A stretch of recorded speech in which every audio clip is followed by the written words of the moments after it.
And let's bring in Lisa Vetten, who is a project consultant on gender-based violence and urban transformations project based in the Faculty of Humanities at the University of Johannesburg. Lisa, great pleasure to see you once again. Thank you so very much for joining us here on SABC News.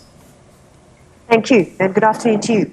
I'll start with this, in terms of what exactly we're missing at this time as we fight against gender-based violence. There are all these organizations like yourselves, there are campaigns, there are people speaking out on gender-based violence, but, we keep hearing of more and more cases, and more recently right now, we are all outraged at a final year law student at the University of Johannesburg who was so brutally murdered, allegedly by her boyfriend. I mean, we keep hearing these stories, we keep getting upset about it, but it just seems like there's something that we're missing, and I'm battling to figure out what it is. There are a number of, it's not just one thing, we're missing a whole range of things. Yeah. The one is, I think, a functional, effective and capable state.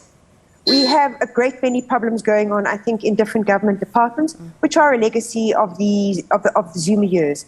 Inappropriate people having been appointed to positions, corruption, doing away with the kind of money that we need in order to make an effect.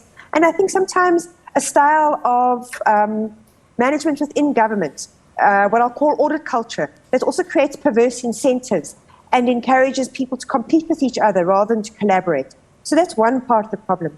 I think a second part of the problem is the idea, and this is very much, I think, within civil society as well as government, that all it will take to address gender-based violence is to speak out, to protest and be outraged and to call out men for their behavior.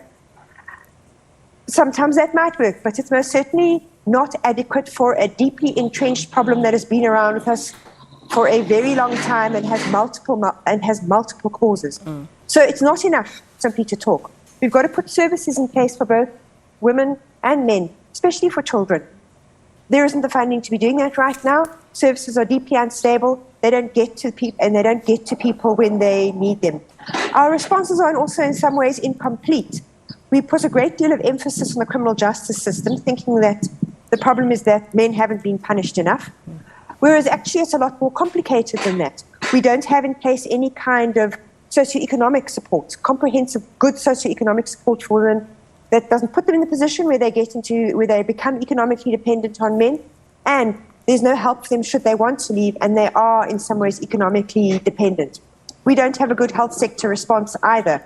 We don't have services that I think are effective in terms of dealing with men who do have problems with violence and need to learn how to behave differently.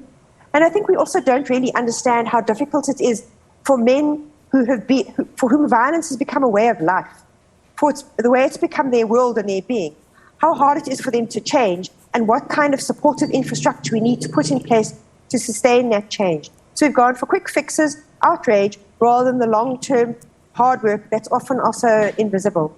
Yeah. I mean, you talk about women that are economically dependent on men, and this is something that I really actually want to focus on with you, and how this can then be addressed, because, then we have an issue where, women who are being abused or find themselves being abused by their partners have actually got nowhere else to go. I mean, I don't know those circumstances per se. I know that she was a student, and I understand that she was living with the boyfriend, so she might actually have not had anywhere to go, and there might have been many red flags going off even before where we find ourselves today.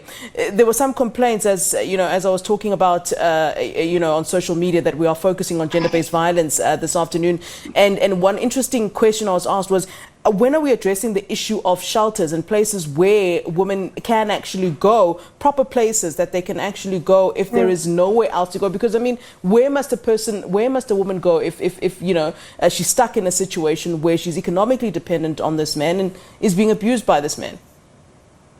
Exactly, and I think the socio-economic dimensions of violence have been neglected, and there are two aspects to them.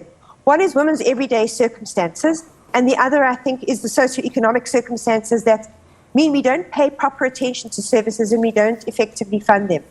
So I think, if you look at shelters, they are not funded at this point in time to provide women with job skills.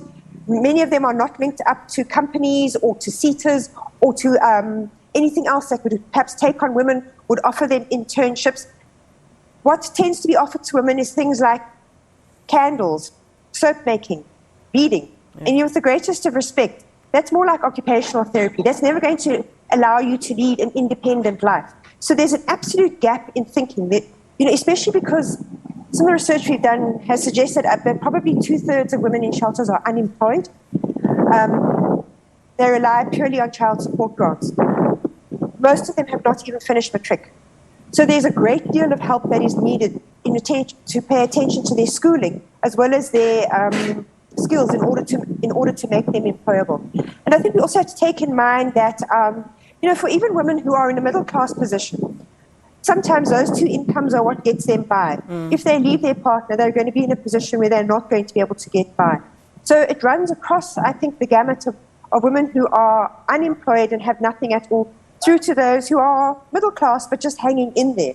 Yeah. So there's a great need to think about these different dimensions. Yeah. And then, there's different types of gender-based violence. I'm sitting here with a list of 6 types of gender-based violence. And interestingly, you talk about the economical one.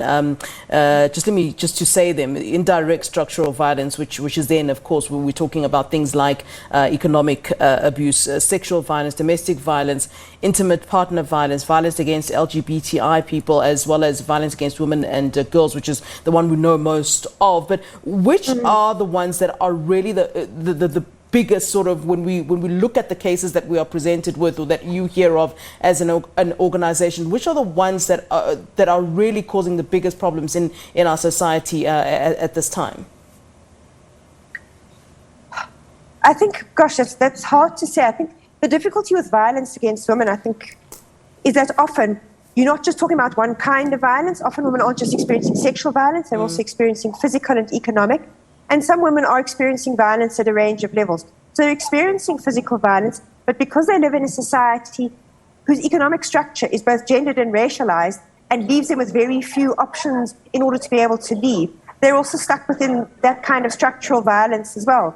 And then you might have a situation where somebody is a trans woman, and because nobody will employ her, she's left to live on the streets and perhaps engage in sex work, which may then put her at violence both as a homeless person, as a sex worker, and as a trans woman. So there are these multiple complexities, which is important because too much of our violence assumes that women live in one little box, and if you sort out that little box of physical violence and forget all the others, you will sort out the problem. Yeah.